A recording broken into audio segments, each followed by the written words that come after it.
నెత్తురు కన్నీళ్లు కలిసిన కొత్త టానిక్ నేహా బోరా. ఆమె ప్రవాహంలా మాట్లాడుతుంది, ప్రవాహానికి ఎదురీదుతుంది. ఆమె రాటు దేలిన లెఫ్టిస్టు, ఆరితేరిన థియేటర్ ఆర్టిస్టు, మాటల్ని తూకంగా వాడడంలో స్పెషలిస్టు. ఢిల్లీ నగర వీధుల్ని గడగడలాడించింది, కేంద్ర ప్రభుత్వాన్ని దోషిగా నిలబెట్టింది. అటేమో తలవంచని అభిజిత్ దీప్కే, ఇటు భయము భక్తి లేని నేహా బోరా. కొద్ది రోజుల్లోనే కొన్ని ప్రసంగాలతోనే జంతర్ మంతర్ని జాతీయ పోరాట వేదికగా మార్చగలిగారు. చైతన్యవంతమైన నగరాలు, పట్టణాలు, పల్లెలు నేహా బోరా వైపు చూస్తున్నాయి ఇప్పుడు. నిబిడాశ్చర్యంతో శక్తి సంపన్నమైన భారతీయ జనతా పార్టీ ఒక రకమైన షాక్లో ఉంది. నక్సలిజాన్ని నరికి పోగులు పెట్టాం, గొంతెత్తి ప్రశ్నించిన ప్రతివాన్ని జైళ్లలో, చీకటి గదుల్లో విసిరేశామని రెచ్చిపోతున్న బీజేపీకి దిక్కుతోచని స్థితి దాపురించింది. ధర్మేంద్ర ప్రధాన్ రాజీనామాతోనే విజయం సాధించేశామని సంబరపడిపోవడం లేదు.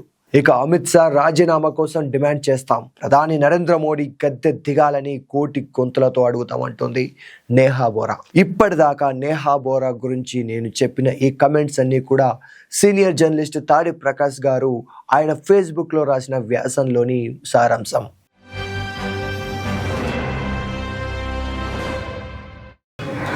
Thank you so much. Thank you all of you for being here.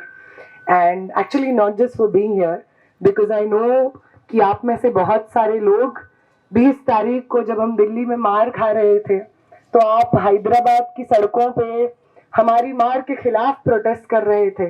तो आप सबको बहुत बधाई, बहुत शुक्रिया और मेरा जय भीम लाल सलाम.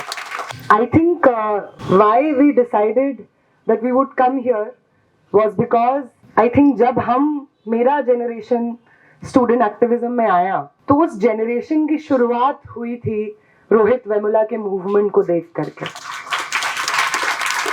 और अगर आज के समय की कोई सच्चाई है तो वो ये है कि आपको कभी भी एक दिमाग की तरह देखा ही नहीं गया, आपको सिर्फ एक वोट की तरह देखा गया, महज एक आंकड़ा. और ये चीज हमारे आज के समय की सच्चाई है और ये चीज रोहित वेमुला ने इस दुनिया का सच शायद समझ लिया था और इससे हमारे स्टूडेंट मूवमेंट की समझदारी आती. तो first of all revolutionary greetings to the students of Nalsar who are standing here in the crowd. The students who stood strong against the Chief Justice of India, the founder of the Jantar Mantar movement, the co-founder of the Jantar Mantar movement. They stood strong against the bar councils, Manan Mishra. They stood strong against the possibility कि पूरा एक batch शायद graduate हो जाए और उन्हें बार में enrol करने नहीं दिया जाएगा. इस सब के बावजूद वो लोग खड़े रहे और जंतर मंतर की जो भी लेगेसी हो उसको सही मायने में आगे पहुंचाया. आप सबको बहुत बहुत सलाम. Salute to the students of EFLU जिन्होंने 2 दिन पहले ही एबीवीपी के लोगों से मार खाई है सिर्फ अपने कैंपस में डेमोक्रेटिक डिसेंट को जिंदा रखने के लिए. और इस तरीके की लड़ाइयां और मार इफ्लू के स्टूडेंट्स को बार बार स्टूडेंट रिप्रेजेंटेटिव्स होने के नाते झेलनी पड़ रही है, फिर भी वो डरते नहीं है, छोड़ते नहीं है इस लड़ाई को. उनको बहुत बहुत सलाम. सलाम एचसीयू की उस धरती को जिस धरती ने रोहित वेमुला के संघर्ष का पालन पोषण किया, उसे नर्चर किया, उसकी शार्पनेस, उसकी आर्टिकुलेशन को धार दी. Salute to the students of HCU who made a mistake last year by electing a union that they now regret, but are fighting against it every day, fighting against the violence of the ABVP and the takeover of the university. Salute to the students of HCU. Salute to the students of Osmania University, जिनका इतिहास बहुत लंबा है, जिनका इतिहास तेलंगाना के struggle से लेकर के इक्वल सिटीजनशिप के संघर्ष तक, अपने यूनिवर्सिटी को बचाने के संघर्ष तक जाता है. उन सब स्टूडेंट्स को मेरा बहुत बहुत सलाम. आई थिंक आप सबको, हमें बार बार लोग बोलते हैं कि आप इंस्पायर करते हैं, जंतर मंतर का मूवमेंट इंस्पायर किया हमें, वो जो संघर्ष था वो इंस्पायर किया हमें. बट सही मायने में ये जो मूवमेंट्स हैं, ये जो यूनिवर्सिटीज हैं, जिन्होंने आज भी जब देश को विवश किया जा रहा है कि अपनी सोचने समझने की तमाम क्षमता को गड्ढे में डाल दो, इन यूनिवर्सिटीज ने, इन एजुकेशनल स्पेसेस ने आज भी इस देश के मॉरल कॉन्शियसनेस को बचाए रखा है। इन सब को सलाम, और ये इंस्पायर करते हैं सही मायने में हमें। और हम जानते हैं कि इंस्पिरेशन का जो रिश्ता होता है ये बहुत सिंपल रिश्ता नहीं होता है, क्योंकि निसार में तेरी गलियों के है वतन कि जहां चली है रस्म कि कोई न सर उठा के चले, जो कोई चाहने वाला तवाफ को निकले, नजर चुरा के चले, जिस्म जान बचा के चले। I think to be truly in love with this country and its revolutionary history is to know how broken this country is. To truly love and uphold the history of this country is to know कि इस देश में हम हर साल, हर बार कितना नाउम्मीद हुए हैं। To truly be patriotic is to know कि demonetization की लाइन में जबरदस्ती इस देश के आम लोगों को, बुजुर्गों को, बच्चों को, गरीबों को, मुसलमानों को, दलितों को इन्होंने लगाया, और उस डीमोनेटाइजेशन की लाइन में न जाने कितने आम लोगों ने अपना दम तोड़ दिया। और डीमोनेटाइजेशन के इतने साल बाद उस डीमोनेटाइजेशन से क्या हुआ, हमने क्या अचीव किया, इस चीज का कोई सच किसी के पास मौजूद नहीं है। न प्राइम टाइम पे चिल्लाने वाले एंकर्स के पास, न सत्ता में बैठे मंत्रियों के पास, न सत्ता पक्ष में बैठे मंत्रियों को डिफेंड करने वालों के पास, किसी के पास इस चीज का जवाब नहीं है कि डीमोनेटाइजेशन की लाइन में हिंदुस्तान को खड़े होकर के, हिंदुस्तान के नागरिकों की जान लेकर के इस देश ने क्या हासिल किया, किसी को नहीं पता है। To know this brokenness and to still fight for this country is what patriotism is. To know कि ये सिटीजनशिप जिसकी नींव आजाद हिंदुस्तान में हमारे संविधान के थ्रू अनगिनत सैक्रिफाइसेस के द्वारा रखी जाती है, उस सिटीजनशिप को इस देश के आम लोगों से 2019 में छीनने की कोशिश होती है। देश के आम लोगों को आपस में एक दूसरे से लड़ाते हुए एक दूसरे का दुश्मन बनाने की कोशिश होती है।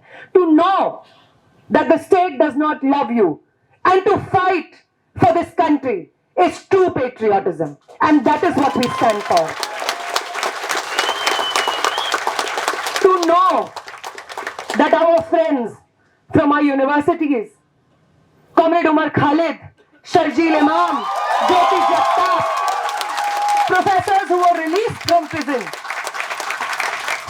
Father Stan Swami who lost his life to this system, G.N. Sai Baba who was tortured by this system, Varavara Rao, all of these political prisoners, to know how deeply they cared about this country, and to see the state imprison them, torture them, make an example out of themselves, is to know how broken this system is. But to fight for their release and dignified release, to fight for the repeal of UAPA itself, is to be truly patriotic, and that is what we stand for.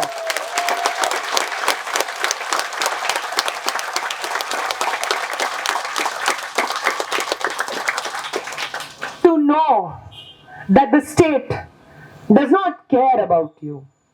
To know कि आपकी जिंदगी का जो आधार है उसको आपसे छीन लेगा 3 कृषि कानून, और अपना जिंदगी पीछे छोड़ करके, अपने गांव, शहर, कस्बे छोड़ करके 1 साल से ज्यादा दिल्ली के बॉर्डर्स को ऑक्यूपाई करके अपना हक छीनने की जद्दोजहद, 700 से ज्यादा शहादतें दे करके, to know how broken this system is and to fight despite this brokenness is true patriotism, and this is what we stand for.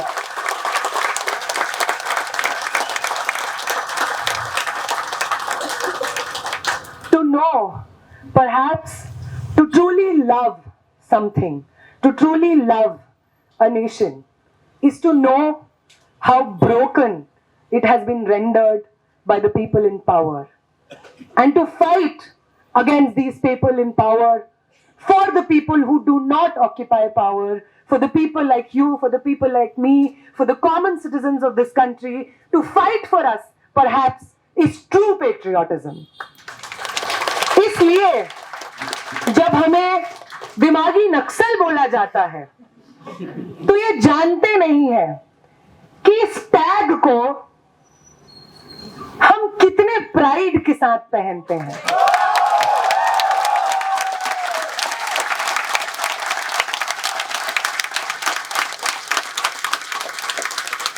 ये जानते नहीं है कि जब ये इस देश के कुछ लोगों को, पहले जेएनयू को एंटी नेशनल कहते हैं, फिर जामिया को पाकिस्तानी कहते हैं, फिर मुसलमानों को American agents, Pakistani ISI agents कहते हैं, इस देश के स्टूडेंट्स को टेररिस्ट कहते हैं, इस देश में आवाज उठा रहे तमाम लोगों को कॉकरोचेस कहते हैं, तो इसके बाद कुछ बचता नहीं है। इस देश की आम आवाम एक तरफ और तुम सत्ता में बैठे लोग एक तरफ।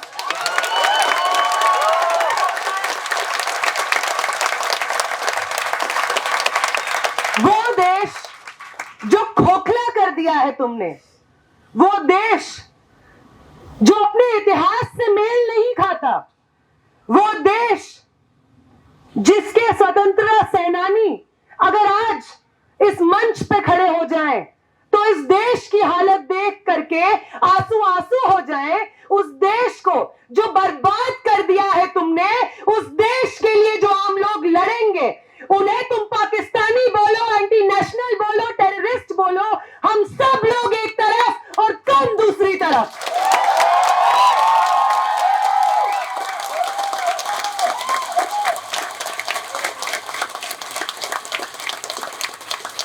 हर बार सत्ता में बैठे लोगों को इतिहास में लगता रहा है कि हम ही इतिहास का अंत है। दुनिया चाहे कहीं से भी शुरू हुई हो, उसका लॉजिकल कंक्लूजन हमारी सत्ता से होगा। और आज जो लोग सत्ता में बैठते हैं, उन्हें भी इसी चीज का अहंकार है। They don't remember their own history. They don't remember कि जब वो अंग्रेजों के तलवे चाट रहे थे, माफीनामा पे माफीनामा लिख रहे थे, अपने माउथ पीस में देश के नौजवानों और छात्रों से इंसिस्ट कर रहे थे कि आजादी के आंदोलन में हिस्सा मत लो, क्योंकि ब्रिटिशर्स के आ जाने से मुगल एम्पायर खत्म हो गई और वो हमारी असली विक्ट्री है। उन लोगों को क्या पता है कि जमहूरियत के लिए संघर्ष करना होता क्या है? उन्हें क्या पता है? उन्हें क्या पता है कि 17 साल के खुदीराम बोस क्यों चढ़ जाते हैं फांसी पे हंसते हंसते? क्या पता है उन्हें कि 23 साल के भगत सिंह क्यों चढ़ जाते हैं फांसी पे हंसते हंसते? क्या पता है उन्हें कि अशफाक उल्लाह खान का जज्बा क्या था? क्या पता है उन्हें? क्या पता है उन्हें कि शिक्षा के लिए संघर्ष कर रहे उससे भी पहले दौर की सावित्री माई और फातिमा शेख की लड़ाई क्या थी? क्या पता है हमें? क्या पता है उन्हें कि अपनी जमीन के अधिकार के लिए लड़ने वाला बिरसा मुंडा का संघर्ष क्या है? क्या पता है उन्हें, जिन्होंने हमेशा सत्ता के सामने नाक रगड़ी है, सत्ता की आंख में आंख डाल के चुनौती दे करके अपने हिंदुस्तान को वापस कैसे लेना है? क्या पता है उन्हें?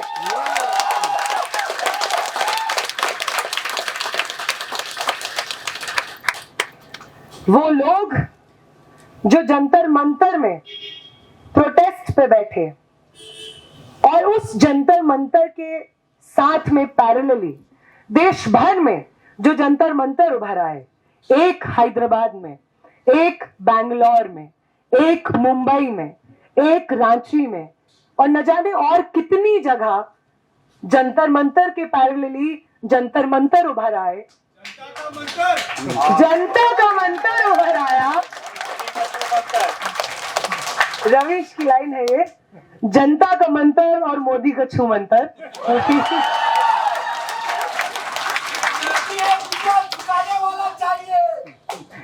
तो वो तमाम लोग जिन लोगों ने इस चीज को समझा कि पिछले 1 दशक से ज्यादा का इस देश में जो राजनीति चल रही है, उस राजनीति को रिजेक्ट करते हुए जब इस देश के लोग एक दूसरे का हाथ थामते हैं, एक दूसरे के लिए एक बेहतर भविष्य को इमेजिन करते हुए उसके लिए संघर्ष करते हैं, तो मोदी शाह जैसी ताकतें भी सर झुकाती हैं, अपना शर्मिंदा होती हैं।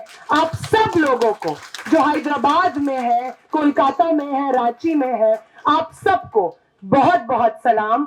और मैं ये बार बार सलाम एक और रीजन की वजह से कर रही हूँ, सिर्फ इसलिए नहीं क्योंकि ये जज्बा वन वे है कि लोग सिर्फ जंतर मंतर को देख के इंस्पायर हो रहे थे।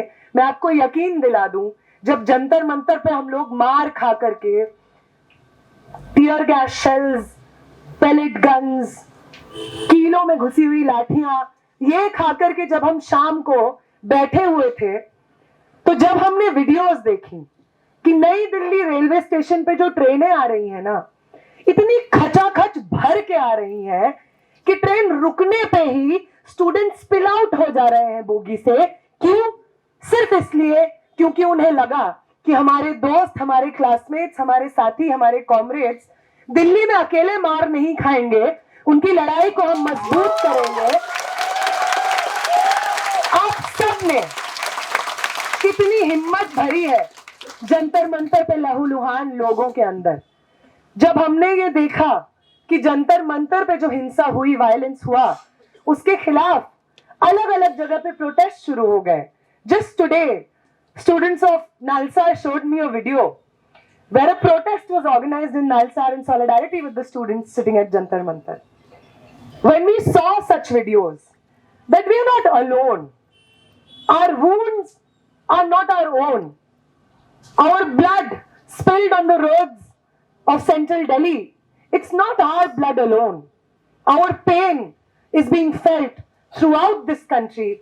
I assure you, friends and comrades, we were so inspired. We were so inspired. Thank you so much. Thank you so much for this example.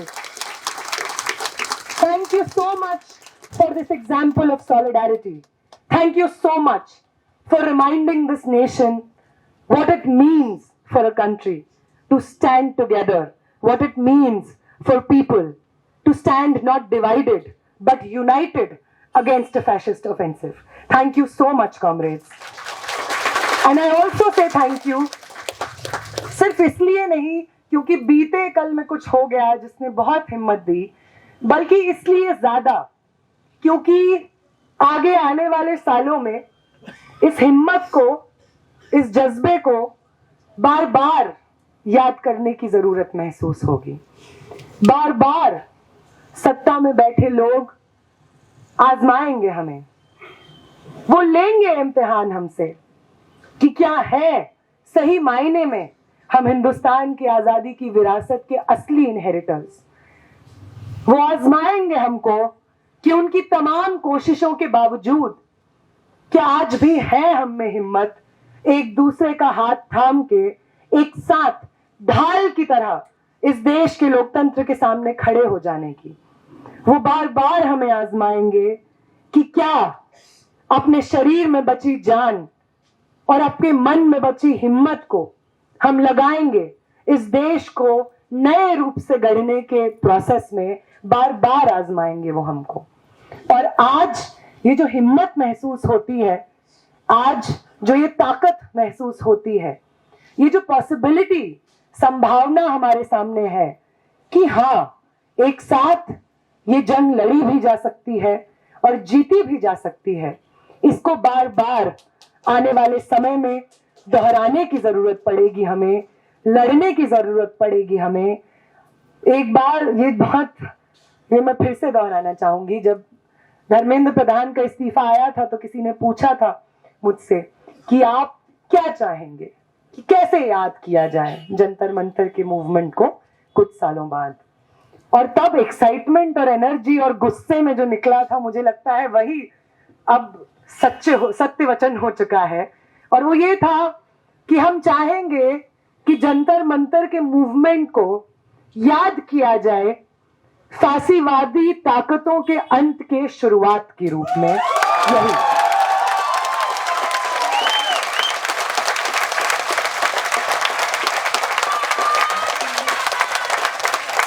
if we want to be registered in history, we want to be registered as the generation which brought about the downfall of this fascist regime. If history remembers us as anything, we want history to remember us as the generation that put an end to the politics of hate in this country. If we want to be remembered as anything, we want to be remembered as the people who took back their country from the hands of the fascists and put it in the hands of the people. Once again, democracy in its truest sense will be registered, will be renewed, will be restored in our leadership, in the leadership of the young people of this country, in the leadership of the people who are alive, in the leadership of the people who refuse to bow down, in the leadership of the people who are not afraid of being put behind bars, who are not afraid of being labeled as terrorists, who are not afraid of your lathis, of your tear gas shells. It will. We want to be remembered in history as the generation that made the history of this country. Thank you so much for your patience. Thank you so much. हम ये जो Gen Z rising कर रहे हैं, ये इसीलिए कर रहे हैं ताकि ये जो हिम्मत महसूस हो रही है ये कहीं डिसिपेट ना हो जाए, कहीं खो ना जाए। ये जो हिम्मत एक रांची के प्रोटेस्ट के रूप में उभरी है, जहां पे लोग भूख हड़ताल पे बैठे हैं, ये जो हिम्मत चेन्नई में नीट के खिलाफ बैठे स्टूडेंट्स ने दिखाई, ये जो हिम्मत नालसार के स्टूडेंट्स ने दिखाई, ये हिम्मत को एक सूत्र में पिरोना है हमें, इसलिए हम लोग ये जेनजी राइजिंग कर रहे हैं। इस हिम्मत को ऐसे ही बांधे रखना है हमें, इसलिए हम ये जेनजी राइजिंग करते हुए तमाम छात्र आंदोलनों की जगह पे जा रहे हैं अपनी सॉलिडारिटी पेश करने के लिए और हिम्मत बटोरने के लिए। तो आज रात हमारी हिम्मत बढ़ाने के लिए, इस छात्र आंदोलन को और बड़ा करने के लिए हैदराबाद शहर का बहुत बहुत बहुत शुक्रिया। इनकलाब जिंदाबाद।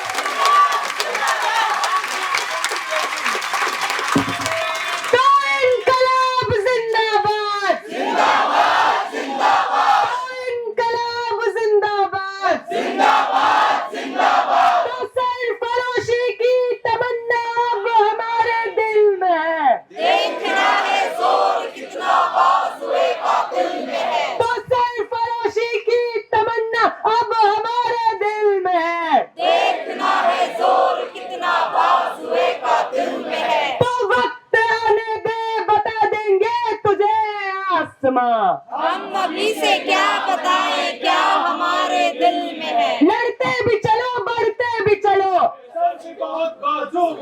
है सर भी बहुत बाजू भी बहुत। लड़ते भी चलो, बढ़ते भी चलो, है सर भी बहुत बाजू भी बहुत। लड़ते भी चलो, बढ़ते भी चलो, है सर भी बहुत बाजू भी बहुत। लड़ते भी चलो कि अब डेरे मंजिल पे ही डाले जाएंगे। लड़ते भी चलो, बढ़ते भी चलो, है सर भी बहुत बाजू भी बहुत। लड़ते भी चलो कि अब डेरे मंजिल पे ही डाले जाएंगे। तो ये डेरे मंजिल पे ही डाले जाएं और वो देश जिसकी गलियों पे निसार है हमारी तमाम जद्दोजहद, हमारे तमाम संघर्ष, हमारा शारीरिक मानसिक तमाम श्रम, उस देश की असलियत जानते हुए, उस देश की सत्ता में बैठे लोगों ने उस देश के साथ क्या हश्र किया है, इस चीज को जानते हुए और इस चीज की जिम्मेदारी उठाते हुए एक नया हिंदुस्तान बनाएंगे हम, इसी उम्मीद के साथ। बहुत बहुत शुक्रिया। Because the question was asked to Balaji about Najib, so Najib will answer. The second part, which you asked about how not talking about Muslims in today's fascist age is like talking in Nazi Germany and not talking about what is happening to the Jews in the Holocaust. It's actually very rightly true. But what is also true is that where you can on one hand say that this movement talked about education, it did not also incorporate the minority question. I would say that it made a lot of things possible. One was that the fact that it made this idea of dividing people on the basis of Pakistani anti-national, for the first time it so happened that people realized that when the state calls you Pakistani or when it calls you anti-national, it's just the government calling you that. There's no stigma attached to it. Earlier, the same people who would be sitting behind television screens and clapping when the CA protests were happening and the primetime anchor was saying, oh, these are all Pakistanis, ISI agents, they would be pointing at JNU and saying, oh, these are all urban Naxals, and people would be clapping behind their screens. Those people actually came out in solidarity with us in Jantar Mantar and said that this mistake that we committed of voting the BJP in power again and again is not true. So there is a possibility due to the movement that for us to realize कि अगर आज हमें पाकिस्तानी और anti national बोला जा रहा है क्योंकि हम धर्मेंद्र प्रधान का इस्तीफा मांग रहे हैं और वो सच नहीं है, तो इससे पहले जितने इस तरीके के लेबल्स क्रिएट किए गए हैं जो कि of course specifically anti Muslim narratives हैं, एंटी लेफ्ट नैरेटिव्स हैं, एंटी अम्बेडकराइट नैरेटिव्स हैं, वो सारे लेबल्स भी झूठ.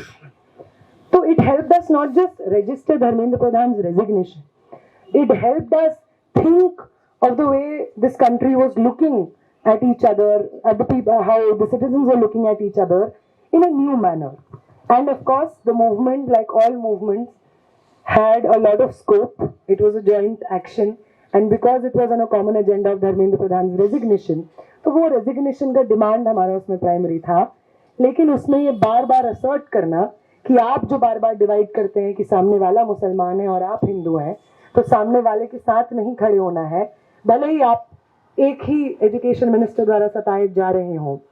Even if it's the same government that is cracking down on you, always remember which religion you belong to and the person in front of you belongs to. Always remember this. This narrative was also, I feel, somehow in some way broken, because that was a constant assertion from all of us who were sitting on protest. That is one thing. And the second thing is कि ये चीज बोलना बिल्कुल गलत नहीं होगा कि आज के समय में जब एग्जिस्टेंस एक खतरा हो गया है, हमने काउंटलेस इंस्टेंसेस देखे हैं जहां पे एक मुस्लिम व्यक्ति टोपी पहने हैं, कुर्ता पजामा पहने हैं या कुछ नहीं पहने, उनकी बस दाढ़ी है, कुछ लोगों को लग रहा है, राइट विंग के ग्रुप्स को, कि वो मुसलमान जैसा दिख रहा है, तो वो सड़क पे खड़े हैं तो उनकी हत्या कर दो. वो अगर एक ठेले पे, एक कार्ट पे फल बेच रहे हैं तो कुछ right wing groups, Bajrang Dal जैसे ग्रुप्स उनको लिंच कर सकते हैं. जब हम ऐसे दौर में रह रहे हैं जहां पे जिंदा रहना एक स्ट्रगल हो गया है, तो इस सवाल को बार बार उठाए जाना, हर बार उठाए जाना, या हम कितना भी उठाएं वो कम होगा, ये कहना कोई अंडरस्टेटमेंट नहीं होगा. Today, if an other is being created, just as it was in Nazi Germany, that other is being created specifically pointing guns at the Muslim people of this country. आप चाहते हैं कि आप मुसलमान को दिखा करके इस देश की तमाम रिसोर्सेज को बेच दो कॉर्पोरेट्स के हाथ और लोगों को लगे कि ये सही है जब तक मुसलमान टाइट हो रहे हैं. ये जो समझदारी है, इस पे जितना बात की जाए, इसके खिलाफ जितना जिस तरीके से नैरेटिव बनाया जाए, तमाम तरीकों से वो कम होगा. ये तो सच बात है. और एक और साथी ने sir, it's as true as it gets. There are limits to our articulation of a world that is bogged down by a question of extinction, perhaps, and that question is very much linked to capitalism.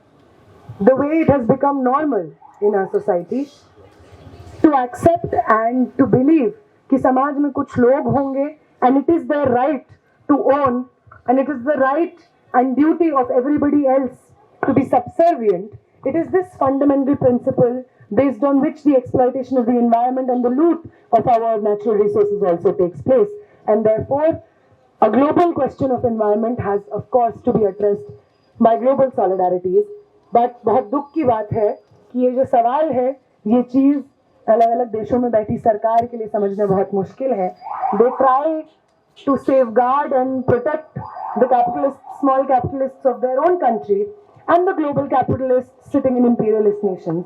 We have compromised the health, the safety, the very futures of our future generations, of our very people, because we have sold all of our resources to imperialist forces, to global capitalists, and to the capitalists here in our own country.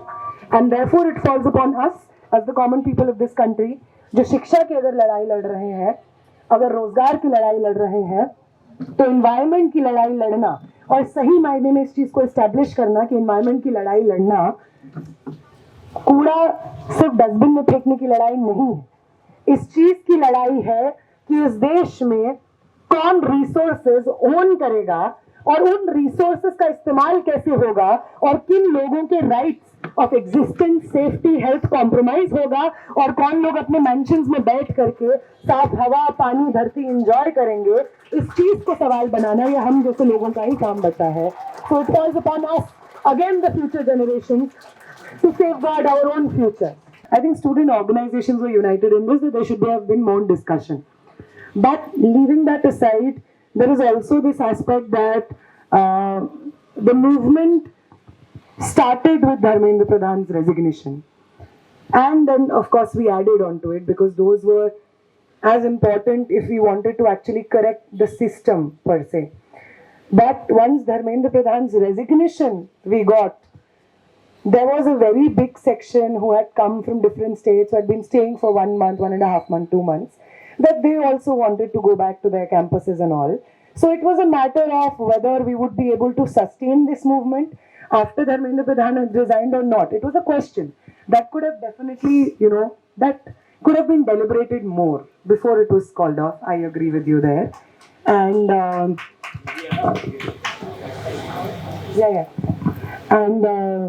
and I think the questions of NTA and NEP, they remain to be answered because Dharmendra Pradhan has been replaced by Prahlad Joshi and he's no better than the previous man.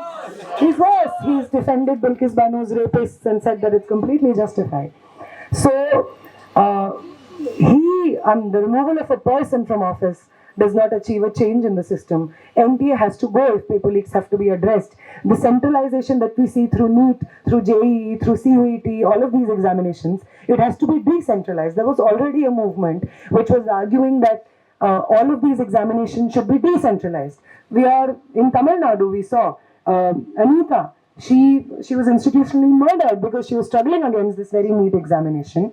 So if that has to go, we have to decentralize exams. NTA has to be completely abolished and NEP has to be rolled back, which systematizes this privatization, this centralization in our education system. You had. Yes. So politics is a contestations of different ways of seeing the world, right? And these contestations can take on different forms. Ground movements are a form, and electoral democracy is also one part of it. Our problem is that we always think that politics ka matlab hota hai electoral democracy, whereas electoral democracy is perhaps a very small part of it. Of course, we will defend it because that is also it's people who vote, it's people's aspirations which are supposed to be represented by people in power, but that does not take away from the fact that Dharmendra Pradhan का इस्तीफा संसद में बैठे parliamentarians ने नहीं कराया, वो आम लोगों ने सड़कों से करवाया है. फार्म लॉज वापस करने के लिए पार्लियामेंट में इतनी बहस हो रही थी, वो वहां से वापस नहीं हुआ, वो सड़कों से वापस हुआ. तो डेमोक्रेसी या पॉलिटिक्स जो हम सड़कों पे करते हैं, आज के समय पे अगर हम हैदराबाद सिटी में इस तरीके की गैदरिंग देख पा रहे हैं वो इसलिए पॉसिबल है क्योंकि सड़कों से जो पॉलिटिक्स होती है उस पॉलिटिक्स ने इसको संभव करा है। संसद में जो पीपल्स एमपीज हैं जिनका काम है हमारी वॉइसेस को एम्पलीफाई करना, इनफैक्ट हमारे मुद्दों को ही उठाना पार्लियामेंट में, बहुत समय पे उस चीज में हमको देखने को मिला है कि बहुत खामियां रही हैं, बहुत प्रॉब्लम्स रहे हैं। तो electoral democracy is a part of it, but politics overall is very huge, and I think this movement and the several before it have made it possible for common people like all of us to think कि politics तो अच्छी चीज है यार। अगर इतने परेशान है जिंदगी में और इतनी दिक्कत महसूस हो रही है एक सिस्टम से इंगेज करते हुए, तो उस सिस्टम को बेहतर करने बदलने में हम भी तो जुड़ सकते हैं। And this becoming cool, politics becoming cool is the real achievement of any movement. This happened after the equal citizenship movement, it happened after the farmers movement, it happened after so many other movements, as it happened this time also. So I think you all will have to make politics cool. And there was a question. Oh, my family question. This comes all the time.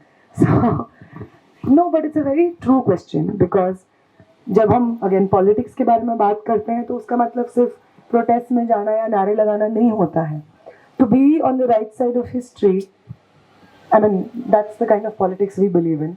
तो if this is the kind of politics we believe in, it does not just mean कि आप protest पे जाएं और आप you speak truth to power. When you speak truth to power, it's not just speaking truth to the government, it's just speaking truth to in our personal relationships, in our families.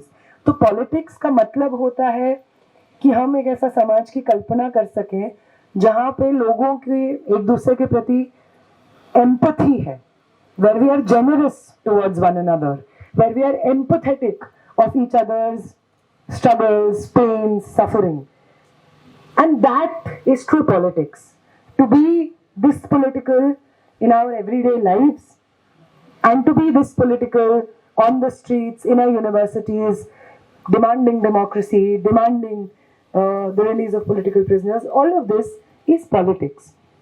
और आप किसी समय कौन से संघी का दोस्त का दामन छोड़ना चाहें, ये आपके ऊपर है, या आपकी क्षमता पे, सहनशीलता पे है कि आप कितना करना चाहें। And I would also caution against the blanket labelling of कि ये संघी है, क्योंकि बहुत दफा हमें सामने भी बहुत नहीं समझ आता, हम सबको, we are all trying to figure out this world which is so cruel, which is so full of hate, which is so full of apathy, we are all trying to figure it out. और अगर आपको लगता है कि सामने जो इंसान है उसके अंदर जो पॉलिटिकल इनकरेक्टनेस आती है वो इस जद्दोजहद से आ रही है कि उसे समझ नहीं आ रहा है, तो आप उसके साथ ये जद्दोजहद करें कि जब वो ये चीज समझे तो वो आपके साथ खड़ा हो, सत्ता के साथ ना खड़ा हो। ये जद्दोजहद हम कर सकते हैं, लेकिन अगर सामने वाले का जिंदगी का यही दस्तूर है कि सत्ता हमारे पास और सामने वाला बोट के नीचे, तो उसका दामन बिल्कुल तो छोड़ा जा सकता है शायद। हाँ, yes. So the question on Umar that you asked, I think Umar, Sharjeel Imam and all other political prisoners. So I think we will have to talk to Umar कि अब उनके अगले बेल हियरिंग पे जब reject होता है तो क्या हम प्रोटेस्ट पे बैठे। बट आई वुड से कि ये जो हंगर स्ट्राइक हुआ धर्मेंद्र प्रधान के इस्तीफे के खिलाफ, राइट विंग आपको बार बार बोलेगा, और इनफैक्ट राइट विंग हर जगह पे होता है ना, it's not just limited to the BJP, right wing हर जगह पे होता है, across religion, across caste, across languages, regions. तो अगर आपको ये बोला जाए कि जो लोग जंतर मंतर पे संघर्ष कर रहे थे उनके संघर्षों में उमर का रिलीज, शर्जील का रिलीज, पॉलिटिकल प्रिजनर्स का रिलीज शामिल नहीं था, तो उनको कहिएगा कि उमर का फैमिली उस प्रोटेस्ट में शामिल हुआ था और उन्होंने ये बात बोली थी कि पिछली जो उनकी मुलाकात हुई थी उमर से, और जो भी वो बात करके पढ़ के समझ पा रहे थे कि ये मूवमेंट कैसा कौन सा जा रहा है, जब उनसे मुलाकात करने उनके साथ ही फैमिली मेंबर्स जाते थे, उन्हें जो कुछ भी बताते थे मूवमेंट का, तो उमर ने उन्हें यही कहा कि इस मूवमेंट में आप सब लोग जाइए, मेरी जगह पर भी जाइए और उनको बोलिए कि इस मूवमेंट को वो जरूर जीते, क्योंकि ये मूवमेंट सिर्फ धर्मेंद्र प्रधान के रेजिग्नेशन के बारे में नहीं था, ये इस चीज के बारे में था कि जो सत्ता में बैठते हैं उनसे हमें डर नहीं लगना चाहिए, उनको हमसे डर लगना चाहिए अगर हम उनसे अकाउंटेबिलिटी मांगे। ये चीज एस्टैब्लिश इस चीज से हुई कि धर्मेंद्र प्रधान जो बीजेपी आरएसएस सिस्टम का एक बहुत इंपॉर्टेंट हिस्सा रहे हैं, अलग अलग जगह पे चुनाव जिताते रहे हैं, हारे हुए चुनाव भी जिताते हैं, लोग कहते हैं हरियाणा में, उस इंसान को आप उखाड़ फेंकते हैं सिस्टम से, क्योंकि बाकी लोग जो है पीएम एचएम इन सबसे बर्दाश्त नहीं हो रहा था क्योंकि उनकी अनापया बनी थी। तो ये डर सत्ता में बैठे लोगों के अंदर क्रिएट करना, ये इस मूवमेंट का एक हासिल था, और ये डर जब क्रिएट होगा तब ये चीज भी एस्टैब्लिश आगे आने वाले समय में होगी कि यूएपीए क्या है, क्या मतलब है यूएपीए जैसे कानून का। एक कॉलोनियल लॉ को आप एक नया जामा पहना देते हैं और ये कहते हैं कि if we the people of India make this nation, तो हम इस देश के हित में जो भी समझदारी रखते हो, if we the people of India make this nation, then what our opinion about making this nation is in favor of this nation because we make the nation.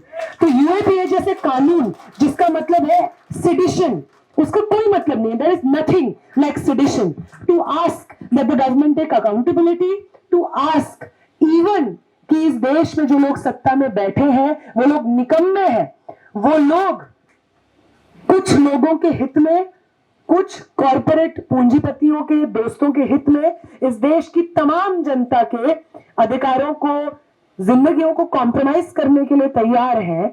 ये कहना सेडिशन नहीं होता है, कुछ सेडिशन नहीं होता है। हम इस देश के लोग अपनी देश के बारे में ओपिनियन रख सकते हैं। ये कहना कि इस देश में भुखमरी है, गरीबी है, जात पात है, जेंडर वायलेंस असॉल्ट है, सोशल डिस्पैरिटी है, ये देशद्रोह सेडिशन नहीं है। ये चीज इन जन आंदोलनों की जीत से, इनके नैरेटिव से मजबूत होती है। तो ये मूवमेंट भी, इस मूवमेंट के संघर्ष में उमर का मूवमेंट हमेशा से शामिल था और आगे आने वाले हर मूवमेंट में उनकी रिहाई तक, पॉलिटिकल प्रिजनर्स के, हमारे तमाम दोस्तों साथियों की रिहाई का मूवमेंट शामिल रहेगा। और दूसरी बात जो पूछ रहे हैं कि हम कैसे एक्टिविस्ट बने, कैसे, मेरी जगह मुझसे पहले वाली जनरेशन में एनसाई बालाजी होते थे। आज मेरे साथ और भी बहुत सारे स्टूडेंट्स इफ्लू के आए हुए हैं, एचसीयू के आए हुए हैं। तो सिर्फ इसलिए क्योंकि 4 कैमरा ने मेरे ऊपर फोटो डाल के चला दिया, इसका ये मतलब नहीं होता है कि ये तमाम लोग, हम लोग साथ में संघर्ष नहीं कर रहे हैं। हाँ, लेकिन आप सब लोग अगर चाहते हैं कि इस लड़ाई में और मजबूती से आप हो, और सिर्फ मेंटल सॉलिडारिटी नहीं, आपकी हर तरीके की सॉलिडारिटी इस देश को नया बनाने में रहे, तो I would urge you all young people to get organized, to educate yourselves on what this country is, what needs to be done, and what it means to be organized, and then to agitate. So going back to Ambedkar, educate, organize, agitate. Join a student organization. Understand that to defeat people who are highly organized, to defeat people जो आपके phone के screen से लेकर के आपके MCD के park में शाखाएं लगाते हैं, आपके फोन्स में आप क्या फोटो देखते हैं, वीडियो देखते हैं, उन सबको ऊपर कैप्चर करते हैं। To defeat such a force as the RSS and the BJP, we need to become an organized force that talks about people's rights, that talks about democracy, that talks about the constitution, and it cannot be achieved without organized politics. So that is the only answer. Yeah. How do we ensure our basic data? Okay. I think, sir, I think I sort of answered this question before. कि ये सही बात है, निसार में तेरी गलियों के वतन के जहाँ चली है रस्म की कोई न सर उठा के चले, जो कोई सच में मतलब नजर चुरा के चले, जिस्म जहाँ बचा के चले। ये डर बहुत असली डर है। ये डर सिर्फ खुसफुसाहट में आजकल महसूस नहीं होता है, ये डर ओपनली सड़कों पे नाच रहा है आज के समय पे। लेकिन जब जुल्म की नई हदी लिखी जाती है तो उसके सामने लोग संघर्ष की भी नई परिभाषा लिखते हैं. And because you're a young person asking this question, I would say, comrade, that I mean it's also about privilege and resistance. तो जब हम ये कहते हैं कि इस देश की सड़कों पे जो कोई मुसलमान गरीब आदमी अपना ढेला लगाता है तो उसके पीट पाट करके कोई भी बजरंग दल का व्यक्ति जा सकता है, उसको इतनी इम्प्यूनिटी, इतनी एम्पावरमेंट महसूस होती है, तो जब उनके लिए एग्जिस्टेंस का ही एक संघर्ष है तो क्या हम लोग बोलने का संघर्ष नहीं कर पाएंगे इन लोगों के लिए?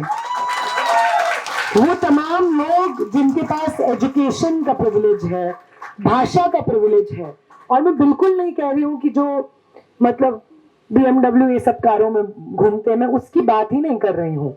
हम जैसे आम लोग जो सेंट्रल यूनिवर्सिटीज में भी पढ़ते हैं ना, इस चीज का एक्सेस होना कि हम जो हमारे देश में चल रहा है उसको शब्द दे पा रहे हैं, यहाँ पे इतने सारे लोगों के सामने बैठ करके माइक पे बोल पा रहे हैं, वो भाषा लोगों को समझ आ रही है, उससे अग्री किया जा रहा है, ये एक बहुत बड़ा प्रिविलेज है.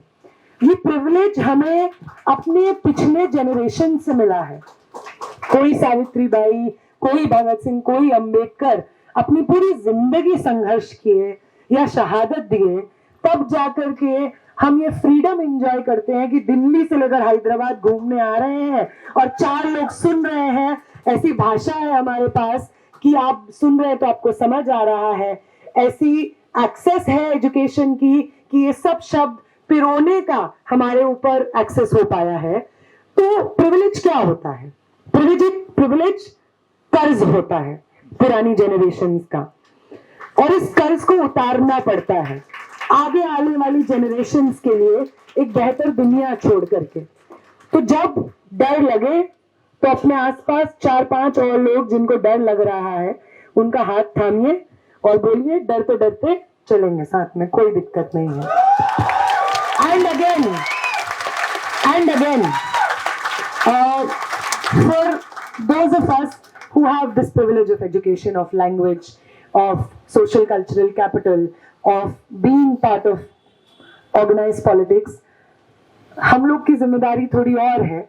हम लोग की जिम्मेदारी है कि आज के समय पे जिस तरीके की हिंसा हम देख रहे हैं, उस हिंसा के खिलाफ बाशरीर, बामन, अपने शरीर के साथ, अपने मन के साथ, अपनी तमाम कैपेसिटीज के साथ हम उतरे to defend not just big ideas like democracy and constitution, but to actually defend people, and for it to become normal कि कोई सामने वाले आदमी को बेइज्जत, बेआबरू करके उसके साथ हिंसा कर सकता है. अगर इस चीज से 4 डरते हुए लोग साथ में खड़े होकर के बोल दें कि नहीं किया जा सकता है, ये हिंदुस्तान का नया नॉर्मल नहीं होगा कि किसी के साथ ये किया जाएगा और 5 लोग चुपचाप देखेंगे, तो ये देश बदल जाएगा. यही करना है ऐसे. And lastly, organize, join organize politics.